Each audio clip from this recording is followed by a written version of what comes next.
UPPCS 2019 के mains exam के लिए सामान्य हिंदी प्रश्न पत्र के लिए रणनीति एक बार फिर से डिस्कस कर लेंगे।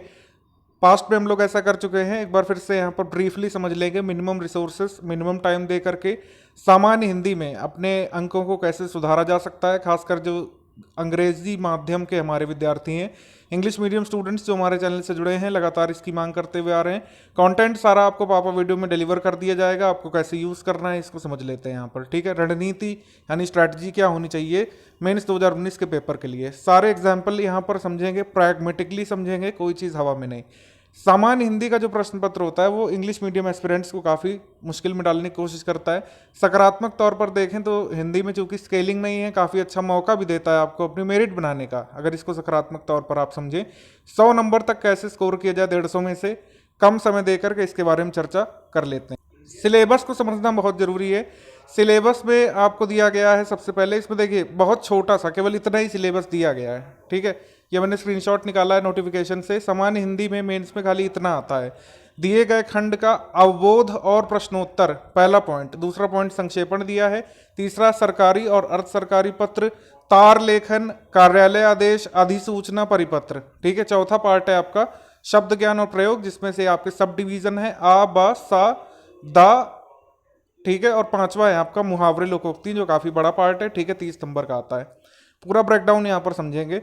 आपको यहाँ पर 5 पॉइंट दिए गए, इन्हीं पॉइंट्स को कवर करना है। हिंदी प्रश्न पत्र ऐसा होता है जो 3 घंटे से पहले ही लोग अटेम्प्ट कर लेते हैं, लेकिन उनके स्कोर नहीं अच्छे आते हैं, ठीक है। तो करना क्या है इसके बारे में हम एक एक करके बात करते हैं। तो पहला पॉइंट उठाते हैं, दिए गए खंड का अवबोध और प्रश्नोत्तर, इसको कैसे सॉल्व करना होता है। हमारा जो यूपीपीसीएस का मेंस पेपर होता है सामान्य हिंदी का, उसमें आपके ये स्वबोध को लेकर के 2 गद्य पूछे जाते हैं टोटल, ठीक है। यानी कि 2 टोटल पैराग्राफ होते हैं और उनका ये ब्रेकेज दिया होता है 555, 55 और +20, इस तरीके का होता है। इसको हम दिखाते हैं आप। यूपीपीसीएस मेंस 2018 का जो पेपर 2019 में हुआ था अक्टूबर में, ये है वो पेपर, ठीक है। तो पहला गद्य ये है, ठीक है। 1 नंबर क्वेश्चन होता है ये हमारा, इतना गद्य दिया हुआ है और 3 क्वेश्चन इससे रिलेटेड है। पहला है कि प्रस्तुत गद्यांश का भावार्थ अपने शब्दों में लिख ली, और फिर है कि साहित्य के लक्ष्य के विषय में उपर्युक्त गद्यांश के आधार पर विचार करिए। तो एक जो है क्वेश्चन होता है इसी पर आधारित, इसी से कीवर्ड उठाते हैं, इसी से पूछते हैं। और तीसरा होता है प्रस्तुत गद्यांश की रेखांकित पंक्ति की व्याख्या कीजिए, ये 20 नंबर का सवाल होता है, ठीक है। ये मेजर पोर्शन है, तो 30 ये हो गया आपका। फिर क्वेश्चन नंबर 2 होता है, दूसरा गद्यांश होता है, उसमें भी यही ब्रेकेज होता है ज़्यादातर में, वरना इसको 10+10 कर लेते हैं कहीं कहीं, जैसे 2017 या 16 में आया था। लेकिन अभी स्टैंडर्ड यही चल रहा है कि सबसे पहले शीर्षक होगा, फिर इसमें सेकंड वाले में, और फिर एक प्रश्न इसी से संबंधित होगा, और उसके बाद आपका संक्षेपण होगा जो बड़ा पार्ट कवर करता है, 20 मार्क्स का आता है, ठीक है। तो ये तो बात हो गई खंड का अवबोध और प्रश्नोत्तर, इसमें मार्क्स कितने हैं और कैसे कैसे इसको करना है। अवबोध का मतलब आपने क्या समझा, जो अवबोध का मतलब समझ गए होंगे यहाँ पर, उनकी हिंदी अच्छी होगी। अवबोध का मतलब यहाँ पर सेंस, ठीक है। तो दिए गए खंड का सेंस हमको समझना है, व्हाट डज इट मीन, ठीक है। एक्चुअली में जब हम किसी चीज़ का सेंस समझ जाते हैं ना, मीनिंग नहीं, सेंस, सेंस का मतलब ये है कि आप ओवरऑल उसको पूरी तरह समझ पाए हैं, क्या है, क्यों है, ठीक है। ये इन प्रश्नों का उत्तर अगर आप दे पा रहे हैं तो आप किसी भी चीज़ का सेंस समझ गए हैं। हमको जो सिलेबस दिया गया है, अगर इस पे थोड़ा सा फिलोसफिकली आप देखो तो क्यों दिया गया है, आपको वो अवबोध करवाना चाहता है खंड का, यानी कि हिंदी में कुछ लिखा हुआ है पैराग्राफ में, आपको पूरा समझ में आ जाए, और समझने के बाद आप उसके प्रश्नों का उत्तर भी दे सकें, ठीक है। आपको जो बड़ा सा दे दिया गया आप उसको शॉर्ट भी कर सकें अपनी स्किल्स का यूज़ करके, यानी कि यहाँ पर आपको ना सिर्फ समझ होनी चाहिए बल्कि भाषा में स्किल भी जरूरी है, ठीक है। उसके बाद आपको सरकारी अर्ध सरकारी पत्र, जो कि आप बनने जा रहे हैं पीसीएस ऑफिसर, आपका जो डेली लाइफ में इनसे आपका सामना होगा, मतलब आपकी टेबल पर ये मौजूद रहेंगे, सरकारी पत्र, अर्ध सरकारी पत्र। हो सकता है आप लिखें नहीं, लेकिन आप टाइप करवाएंगे किसी से, ठीक है। ये सारी चीज़ें होंगी। अधिसूचना जो है आपके विभाग से जारी होगी, परिपत्र आपके विभाग से जारी होंगे, परिपत्र आपके विभाग में आएंगे दूसरे विभाग से, आप उन्हें कैसे समझेंगे, इसको लेकर ये है। शब्द ज्ञान और प्रयोग, आप जो है जो अपना परिपत्र तैयार करेंगे, अपने विभाग के लिए अधिसूचना तैयार करवाएंगे, कार्यालय आदेश आप तैयार करेंगे एज अ पीसीएस ऑफिसर, तो आपकी वर्तनी अच्छी होनी चाहिए, ठीक है। आपकी शब्दकोश ऐसी होनी चाहिए कि हाँ, लोगों को लगे कि आपको हिंदी आती है, क्योंकि हिंदी जो है राजकीय भाषा है उत्तर प्रदेश की, ज़्यादातर काम यहाँ आज भी हिंदी में ही होता है। गद्य का प्रश्न सॉल्व करने के लिए जरूरी बातें क्या है, डिटेलिंग, याद रखिए डिटेलिंग इस वीडियो के बाद में है, पूरा सॉल्व करके लिखा हुआ समझाया गया है, बारीकियां। मोटे तौर पर क्या पता होना चाहिए, जो लोग स्किप कर देते हैं वो यहाँ पर बात करेंगे। गद्य का प्रश्न हल करने के लिए जरूरी है पठन। पठन का मतलब है रीडिंग, आप रीड करें कम से कम 2 या 3 बार आप रीड कर ले। काफ़ी कम शब्दों में आपको उत्तर देने होते हैं हिंदी पेपर का। 3 घंटे का पूरा सदुपयोग करें। कुछ लोग जो है 2 ही घंटे में करके बैठ जाते हैं। चूंकि आप इंक से लिख रहे हैं, आप उसको एडिट नहीं कर सकते, ठीक है। यदि मैं सोल्यूशन बनाऊंगा अपने घर में पावर पॉइंट प्रेजेंटेशन से, वर्ड से, तो मैं उसको एडिट कर सकता हूँ। आपने जो शीट पे लिख दिया वो फिर आप एडिट नहीं कर सकते हैं। इस वजह से पठन पर ध्यान देना है, काफ़ी ध्यान से जो है पैराग्राफ को पढ़ना है। आप एक बार ना समझ पाए 2 बार पढ़िए, तीसरी बार पढ़िए, जरूर से जरूर कुछ ना कुछ समझ में आ जाएगा। पहली बार में वर्डिंग समझ में आएगी, दूसरी बार में आपको उसका मूल भाव हो सकता है समझ में आ जाए, तीसरी बार हो सकता है संदर्भ समझ में आ जाए, और चौथी बार आप प्रश्न कैसा आप उसमें पूछ रहा है आप उसका उत्तर भी समझ जाएंगे, ठीक है। हम हिंदी भाषी हैं, आप उत्तर प्रदेश के हैं, अगर मान लीजिए नहीं भी है, मध्य प्रदेश से दे रहे हैं, हम हिंदी भाषी हैं, हिंदी बेल्ट के लोग हैं, सब हम वहां पर समझ जाते हैं, ठीक है। तो पठन, तो रीड करना बहुत जरूरी है। अभी 2018 का पेपर का गद्यांश है, आप इसको ध्यान से पढ़ें। मैं साहित्य को मनुष्य की दृष्टि से देखने का पक्षपाती हूँ, ठीक है। तो इसमें जो है आप मैं से शुरू हो रहा है, यानी कि कोई स्पीच से लिया गया है, ये आप समझ गए होंगे, ठीक है। या तीसरी बार तक पढ़ेंगे तो समझ जाएंगे कि कोई स्पीच का हिस्सा उठा लिया गया है, कोई साहित्यिक विमर्श में कोई वक्ता बोल रहा होगा, उसकी लिखी हुई स्पीच है।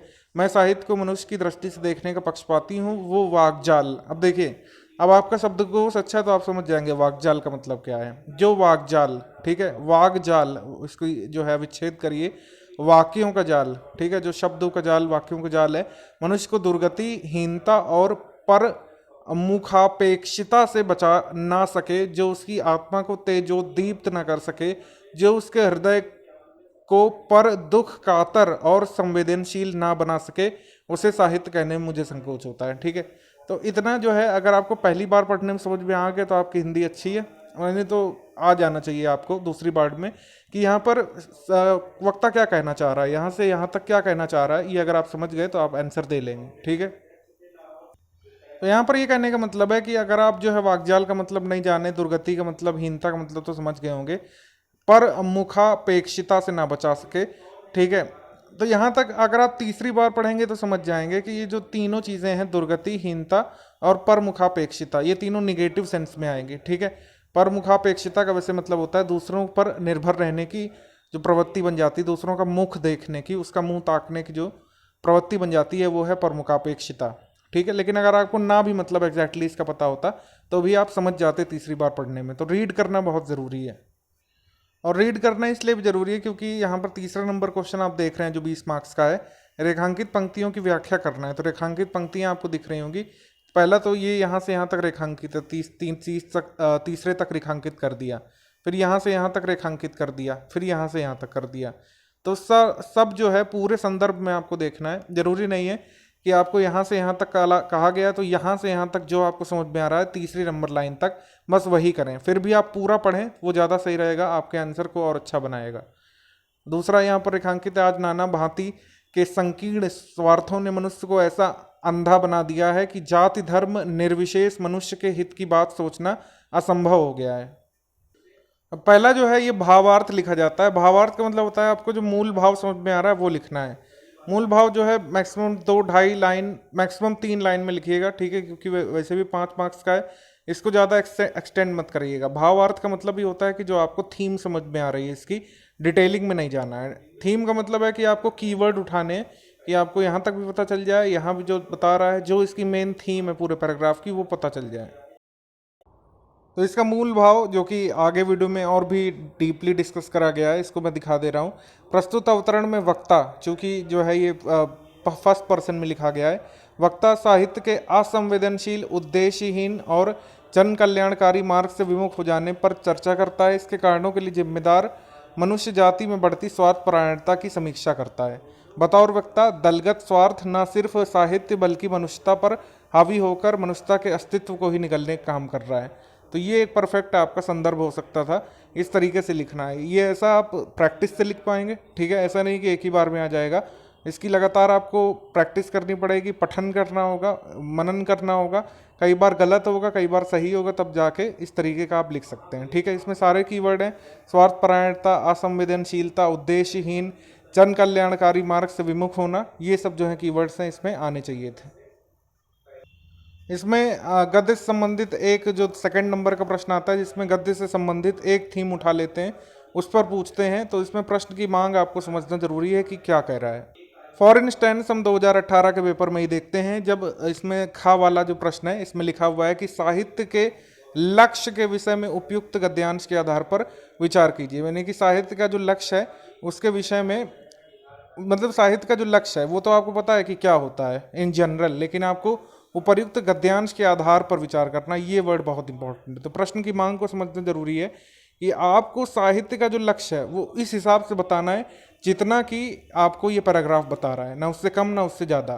ठीक है, तो इसका आंसर जो है इस तरीके से बना सकते हैं कि उपर्युक्त अवतरण में या फिर उपर्युक्त अवतरण के आधार पर साहित्य का लक्ष्य मानव मात्र को स्वार्थपरता, दरिद्रता, असंवेदनशीलता, हीनता, आत्मा के पतन से बचाने का होना चाहिए, या फिर ऐसा होने पर विचार किया गया है।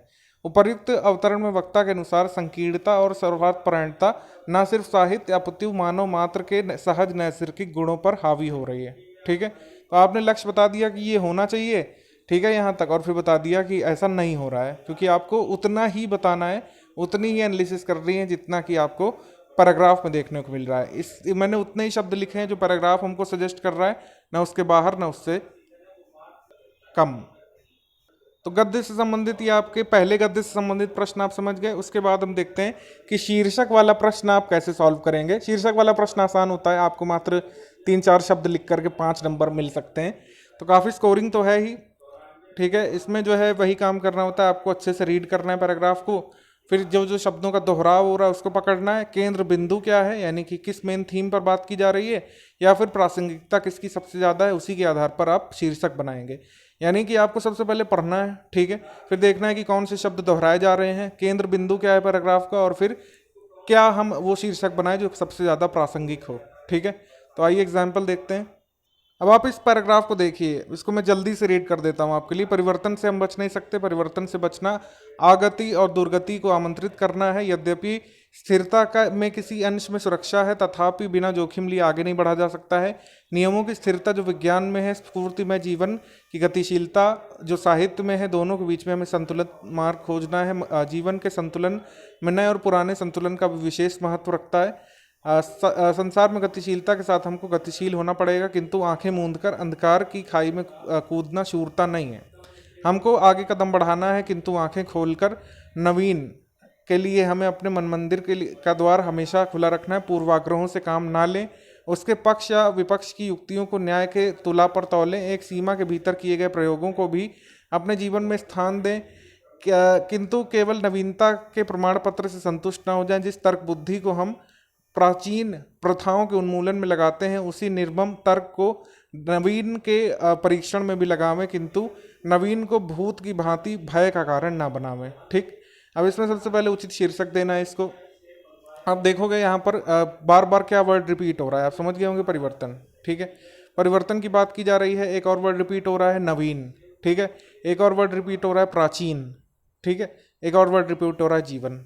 तो इसमें ये देखना है कि क्या हमको रेपिटेशन से मिल सकता है। रेपिटेशन से यहाँ पर नहीं मिलेगा, क्योंकि हर वर्ड कई बार रिपीट हो रहा है और सबका अपना मतलब है। थीम यानी केंद्र बिंदु हल करने के लिए जरूरी जो केंद्र बिंदु है, क्या आप उसको समझ पाए इसमें। तो केंद्र बिंदु यहाँ पर क्या है, केंद्र बिंदु है यहाँ पर परिवर्तन या नवीनता या नयापन, गतिशीलता। ठीक है, इसमें वही बात की जा रही है, गतिशीलता जरूरी है, काफ़ी ज़्यादा जरूरी है, लेकिन उसको जो है केवल गतिशीलता होने के लिए गतिशीलता नहीं जरूरी है। अगर हमारा प्राचीन प्रथाएं अच्छी हैं तो उनको जारी रखना चाहिए। हमको जो है कि पुरानी प्रथाओं को हमेशा पूर्वाग्रह से काम नहीं लेना चाहिए कि पुराना खराब होता है नया अच्छा होता है।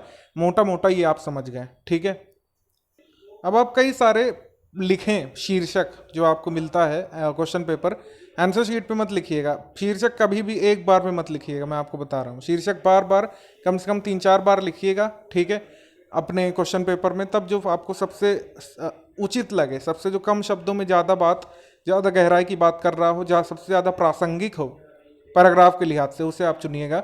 जैसे मैंने यहाँ पर बनाया था इसका कि संतुलित परिवर्तन, और इसका है विकास। ठीक है, तो संतुलित परिवर्तन से विकास ऐसा आप बना सकते थे, या फिर संतुलित परिवर्तन ही बना सकते थे। ठीक है, तो ये जो है इस तरीके से बनाना है। आई होप और भी लोगों ने इससे अच्छा या फिर इसके करीब बनाया होगा, लेकिन परिवर्तन तो होना ही चाहिए।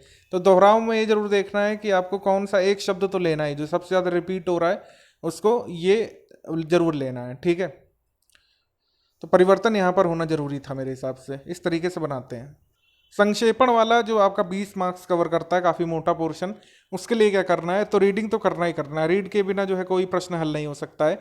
इसके लिए भी आपको मेन थीम समझनी है पैराग्राफ की क्या है। और जब आप शीर्षक बनाने जाएंगे ना, तो संक्षेपण करने का आधा काम हो जाएगा, ठीक है। आप क्योंकि मुख्य बिंदु समझ चुके होंगे, ठीक है, आपने अच्छे से पढ़ लिया होगा उसको, क्योंकि आप शब्दों पर भी ध्यान दे रहे हो कि कौन से रिपीट हो रहे हैं। लेकिन संक्षेपण एक बार में अच्छा नहीं लिखा जा सकता, ये बात जो है फैक्ट है। कोई भी आपको जो है, या फिर मेरे वीडियो को देख करके लोग संक्षेपण में 16 या 18 नंबर लाने लगे, ऐसा नहीं हो सकता। आपको थोड़ी प्रैक्टिस करनी पड़ेगी यहाँ पर। घर में आप जो है कोई भी पैराग्राफ ले लीजिए, आप नहीं तो यूपीपीसीएस के प्रीवियस ईयर ले लीजिए और उसको संक्षेपण करिए, ठीक है। आप चेक करा सकते हैं, किसी से चेक करवाइए, वरना जो है पापा वीडियो में खूब सारी प्रैक्टिस करवाई गई संक्षेपण की, आप उससे मिलाइए, ठीक है। पहले आप प्रीवियस ईयर का संक्षेपण खुद करिए, फिर हमारे सोल्यूशन से मिलाइए, देखिए कितना कहाँ मैच हो रहा है, ठीक है। तो अभ्यास करना बेहद ज़रूरी है संक्षेपण के लिए। और एक महत्वपूर्ण बात जो लोग भूल जाते हैं, या फिर जो बहुत ज़रूरी ध्यान रखना, कि आपका संक्षेपण जो मूल पैराग्राफ दिया हो उसका 1/3 हो। 1/3 से कोशिश करें ज़्यादा ना हो, ठीक है। मान लीजिए 190 शब्दों का आपका पैराग्राफ है, आप 1/3 लगा लीजिए मोटा मोटा कितना होना चाहिए, ठीक है। तो आप रखिए कि आपका 63 शब्दों में खत्म हो जाए, नहीं तो जो है 68 शब्दों में तो पक्का खत्म हो जाए, ठीक है। अगर इससे ज़्यादा होता है तो मेरे हिसाब से दिक्कत हो सकती है, आपके नंबर कट सकते हैं। 1/3 का बहुत ध्यान रखना है। कोशिश करें कि मोटा मोटा पैराग्राफ गिन भी लें, ठीक है। एक लाइन में कितने शब्द गिन लें और फिर नंबर ऑफ लाइन्स गिन लें, फिर दोनों का जो है आप गुणा कर दें, आपको मिल जाएगा कि लगभग कितने शब्द हैं। उससे 1/3 कर लें और लिखते समय ही मन बनाएं कि कितने शब्द का होना चाहिए। अब जैसे इस पैराग्राफ का हमको लिखना है संक्षेपण, ठीक है, प्रस्तुत का हमको संक्षेपण लिखना है 20 मार्क्स में। जो हमारा ये वाला पैराग्राफ है करीब जो है 172 से 175 शब्दों का है, तो आप 1/3 लगा लीजिए, हमको करीब जो है 60 शब्दों में खत्म कर लेना है अपना संक्षेपण। तो इसका संक्षेपण मैंने लिखा है कि परिवर्तन न सिर्फ अवश्यंभावी है, गतिशीलता के लिए परमावश्यक है, स्थिरता सुरक्षा के साथ संकुचन और दारिद्र्य का कारक भी है, ठीक है।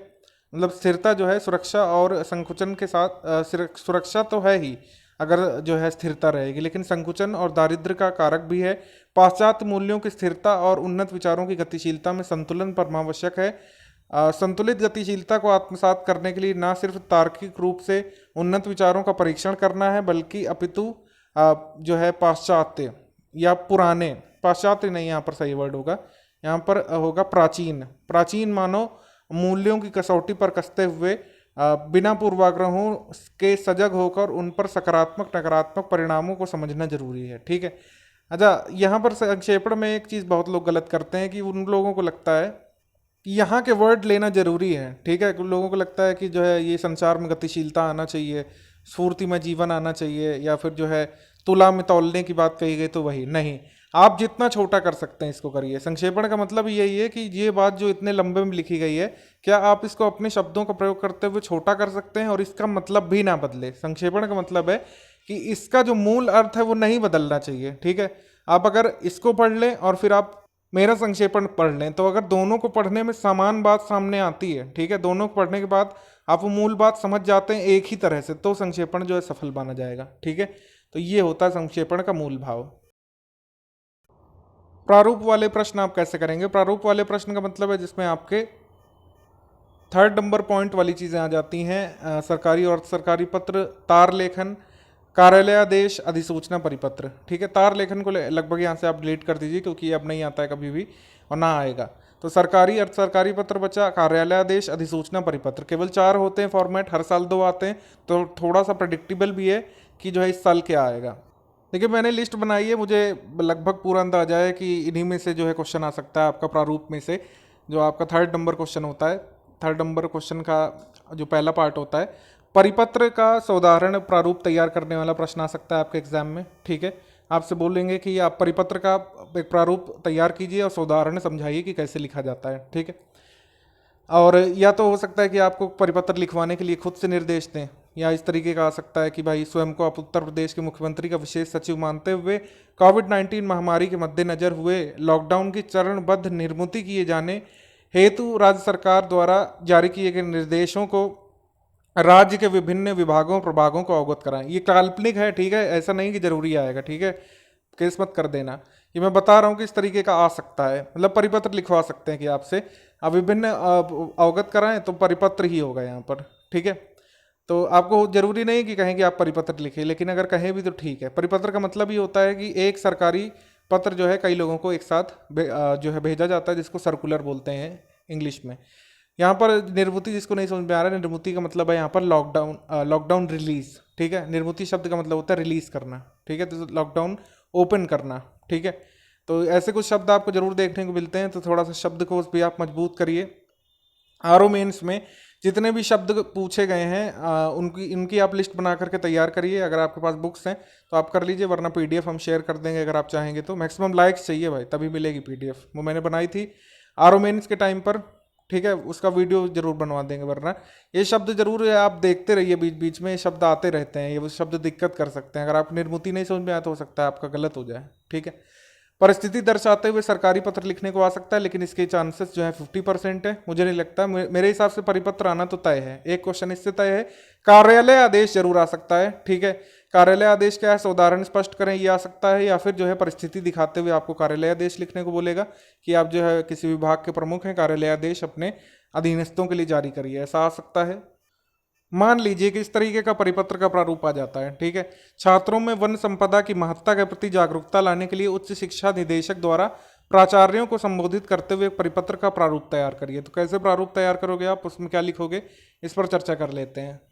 प्रारूप आप यहाँ पर समझ लीजिए, यहाँ पर जो है संख्या होती है, ठीक है, राइट हैंड साइड। ये लेटेस्ट फॉर्मेट में बता रहा हूँ जो इस समय उत्तर प्रदेश शासन में चल रहा है। उसके बाद यहाँ पर प्रेषक होता है, फिर जो आप खुद हैं, जैसे आपको बोला ना कि आप उच्च शिक्षा निदेशक हैं, तो यहाँ पर तो मैंने लिख दिया दीपक त्रिवेदी, आपको नाम लिखना अलाउड नहीं होता है। आप यहाँ पर का खा गा या आबासा लिख सकते हैं।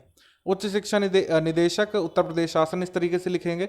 सेवा में अब यहीं पर खेल होता है कि जो है सरकारी पत्र या शासकीय पत्र परिपत्र से भिन्न कैसे होता है। बस यही एक जो है भिन्नता होती है कि आपके जो है भेजने वाले, जिनको आप भेज रहे हैं, जिनके लिए भेज रहे हैं, उनकी संख्या एक से अधिक होती है, ठीक है। 1 2 3 कम से कम 3 जरूर लिखिएगा, जिससे लगे कि हाँ परिपत्र है। तो समस्त प्राचार्य राजकीय शिक्षण संस्थान उत्तर प्रदेश, समस्त जिलाधिकारी उत्तर प्रदेश, समस्त विभागाध्यक्ष, समस्त संकाय विभाग राजकीय शिक्षा संस्थान उत्तर प्रदेश, ठीक है, इतना जरूर लिखिएगा। उसके बाद यहाँ पर डेट होती है राइट हैंड साइड, और स्थान होता है लखनऊ दिनांक, या फिर दिनांक पहले लखनऊ बाद में, ऐसा डाल सकते हैं। यहाँ तक आप फॉर्मेट समझ गए। उसके बाद विषय लिखना होता है। विषय जो है सरकारी पत्र में भी आता है और आपका परिपत्र में भी आता है। तो विषय है जो आपको बताया गया है वही। छात्रों में पर्यावरण या वन संपदा के प्रति जागरूक दृष्टिकोण सृजित करने हेतु महत्वपूर्ण दिशा निर्देश, ठीक है। उसके बाद महोदय आप लिखेंगे, क्योंकि आप कई सारे महोदयों को कर रहे हैं, एक ही बार महोदय लिखेंगे, ठीक है। भाषा जो है सेम टू सेम सरकारी पत्र जैसी रहेगी, व्यवहारिक नहीं रहेगी। इसमें रहेगी आपकी क्लिष्ट भाषा, या फिर आप कह सकते हैं फॉर्मल लैंग्वेज रहेगी बिल्कुल। तो कृपया शासनादेश संख्या डैश डैश डैश का संदर्भ ग्रहण करें, ग्रहण करने का कष्ट करें, जिसमें शासन की ओर से स्नातक और पर स्नातक स्तर के छात्रों में पर्यावरण संरक्षण या फिर जो है वन संपदा दिया हुआ है। पर्यावरण संरक्षण मैंने लिख दिया, वन संपदा जरूर लिखिएगा आप, ठीक है, क्योंकि वो कीवर्ड है, आपको दिया गया है। वन संपदा के प्रति जागरूक और व्यवहारिक दृष्टिकोण को सृजित करने हेतु महत्वपूर्ण निर्देश बिंदुवार सुझाए गए थे, ठीक है। आपको कभी भी कोई निर्देश आएगा, आपको पता है कि विभाग में, तो ऊपर से ही आएगा, ठीक है, कि भाई सरकार ने कहा कि छात्रों में जागरूकता होनी चाहिए। चूंकि आप जो है उच्च शिक्षा निदेशक है, तो आपके पास सर्कुलर पहुंचा। अब आप जो है इन लोगों तक पहुंचा रहे हैं कि कैसे कैसे जो है वन संपदा के प्रति जागरूकता पनपेगी कॉलेज के छात्रों में। तो अभी यहाँ पर थोड़ा रचनात्मक होना चाहिए आपको। अगर आप खाली यही लिखेंगे कि हाँ वन संपदा के लिए करना है, वन संपदा के लिए जागरूकता पैदा की जाए, आप इन संबंध में जो है उचित कदम उठाएं, तो ये सब पुराना हो गया। थोड़ा सा रचनात्मक मेरे हिसाब से आपको होना चाहिए। क्रिएटिविटी बहुत ज़रूरी है। क्रिएटिविटी ये नहीं है कि आप कुछ भी लिख रहे हैं उसमें रबिश, ऐसा नहीं है। रचनात्मकता कैसे आएगी, जो शासनादेश में आपके जो आते रहते हैं सर्कुलर्स या फिर जो लेटर्स आते रहते हैं पब्लिक के लिए, उनको आप देखिए। कोविड-19 के दौरान तो काफ़ी सारी चीज़ें हो रही थी, लगातार गाइडलाइन आ रही थी हर दिन। तो गाइडलाइन लिखने का जो तरीका है, क्या होता है, किन किन शब्दों का प्रयोग किया जाता है, उसमें स्पष्टता कितनी होती है कि हर चीज़ जो है स्पष्ट रहे, कोई चीज़ छूटे नहीं। क्योंकि ये एक मास तक जाना है, पब्लिक तक कोई चीज़ जा रही है, तो उसमें स्पष्टता होनी चाहिए कि अगर दुकान इतने बजे से इतने बजे तक खोलनी है तो पूरा उसमें टाइम दिया हो, ठीक है, कैसे क्या चीज़ करनी है उसका टाइम दिया हो। अगर आपको कहा है कि सैनिटाइज करके लोग रहेंगे, मास्क लगा कर रहेंगे, तो लिखा रहेगा उसमें कि मास्क लगा कर ही रहेंगे, ठीक है। कौन से सैनिटाइजर का प्रयोग करेंगे, अल्कोहल उसमें कितने % होना चाहिए, ये सब लिखा जाता है। भाषा शैली पर भी बहुत ध्यान रखना है आपको, और ये सब चीज़ें कैसे आएंगी, लगातार शासनादेश वगैरह देखने से आएगी। तो प्रारूप आप समझ गए। अब आपकी रचनात्मकता पॉइंट नंबर 2 से चालू होती है, जिसका आपको कोई निर्देश नहीं दिया हुआ है। आप खुद सोचिए कि उच्च शिक्षा निदेशक अपने कॉलेज के छात्रों को क्या निर्देश देगा। थोड़ा सा यहाँ पर आप सोचिए कि उक्त के संबंध में मुझे कहने का निर्देश हुआ है कि समस्त प्राचार्य स्वयं की विशेष रुचि लेकर विश्व पर्यावरण दिवस, ओजोन संरक्षण दिवस जैसे महत्वपूर्ण अवसरों पर अपने कॉलेज परिसरों में पौधारोपण जैसी अनुकरणीय कार्यक्रमों का आयोजन सुनिश्चित करें। ये लिखना बहुत जरूरी था, क्योंकि वन संपदा को बढ़ावा देना है, पौधारोपण से शुरुआत होगी, ठीक है। कॉलेज के छात्र जाकर के अगर सड़क पे बैठ जाएंगे तख्ती लेके, तो उससे नहीं होगा, ठीक है। प्रैग्मेटिक यहाँ पर लिखेंगे कि पौधारोपण जैसे कार्यक्रम जरूरी हैं। उसके बाद सुझाए गए दिशा निर्देशों में से एक महत्वपूर्ण है कि पौधारोपण जैसे कार्यक्रम सिर्फ औपचारिक बनकर के ना रह जाए, अपितु लगाए गए पौधों की देखरेख और अनुरक्षण की जिम्मेदारी सुनिश्चित की जाए, ठीक है। आपने एक चीज़ जो कही प्राचार्यों के लिए, और एक चीज़ जो कही दूसरे लोगों के लिए। अब आप कहेंगे जिलाधिकारियों के लिए। जैसे आपने ऊपर ये मेंशन किया कि आप किसको किसको भेज रहे हैं, प्राचार्य को, जिलाधिकारियों को, और विभागाध्यक्षों को, संकाय और विभाग, राजकीय शिक्षा संस्थान को। तो आपने पहला पॉइंट किसके लिए ले लिया, आचार्यों के लिए। दूसरा ले लिया आपने समस्त विभागाध्यक्षों के लिए। मान लीजिए बॉटनी का विभागाध्यक्ष है, वो ज़्यादा रुचि लेगा, ज़्यादा रुचि लेना चाहिए उसको पौधारोपण में, उसको जानकारी भी है उसके और उसके छात्रों को। समस्त जिलाधिकारी अब क्या करेंगे, समस्त जिलाधिकारी ऐसे अवसरों पर अपनी भागीदारी सुनिश्चित करें, कॉलेज प्रशासन और संबद्ध निकाय के साथ समन्वय बनाकर कार्यक्रम की उत्पादिता बनाए रखें, यानी प्रोडक्टिव होना चाहिए, और स्वयं उत्कृष्ट कार्य करने वाले कॉलेज को पुरस्कृत करने जैसे उपक्रम कर सकते हैं, ठीक है। तो ये जो है गाइडलाइन पूरी आपको सुझानी है। उसके बाद प्राचार्य और संबद्ध विभाग पिछले 3 महीनों में आयोजित ऐसे सभी कार्यक्रमों का विस्तृत ब्यौरा अपने पास सुरक्षित रखें, जिसे कभी भी अवलोकनार्थ प्रेषित करने को कहा जा सकता है, ठीक है। उसके बाद आप अपना नाम लिख दें, आबासा, और उच्च शिक्षा निदेशक, उत्तर प्रदेश शासन। उसके बाद ये लास्ट पॉइंट होता है, ये दर्शाता है कि हाँ परिपत्र है, तो आपने जिस चीज़ को लिखा है उसको आवश्यक कार्यवाही हेतु प्रेषित भी करेंगे, ठीक है। ये समय यहाँ पर तो इस तरीके से एक परिपत्र लिखा जाता है, हमने आपको बता दिया। आखिरी जो आपका पॉइंट है ये काफ़ी स्कोरिंग होता है, ठीक है। शब्द ज्ञान और प्रयोग में कई सारी चीज़ें याद करने वाली भी हैं, बुकिश चीज़ें हैं, आपको याद होनी चाहिए। लिस्टिंग्स हैं बेसिकली, लिस्टिंग्स आपको पापा वीडियो में मिल जाएंगी काफ़ी सारी, और आपको खुद से भी देखना चाहिए। वैसे इसमें अटेम्प्ट थोड़ा अच्छे से ध्यान से किया जाता है, क्योंकि इसमें आपको ऑप्शन नहीं मिलते हैं, आपको खुद से आंसर लिखना है उसमें। उपसर्ग और प्रत्यय में अधिक लाने के लिए जो है बारीकियों पर फोकस नहीं करना है ज़्यादा, किस पर फोकस करना है, फॉर्मेशन पर। पृथक कर करके आप देखें कि कौन से शब्द में क्या प्रत्यय, क्या क्या उपसर्ग लगा हुआ है, ऐसी प्रैक्टिस कर सकते हैं। लिख कर नहीं तो मन में तो करना ही चाहिए, ठीक है। कोई भी शब्द आप सुने उसमें सोचें कि क्या उपसर्ग या प्रत्यय इसमें हो सकता है, क्योंकि क्वेश्चन इसी तरह का बनता है, आपको उपसर्ग या प्रत्यय अलग अलग करके लिखने को आता है।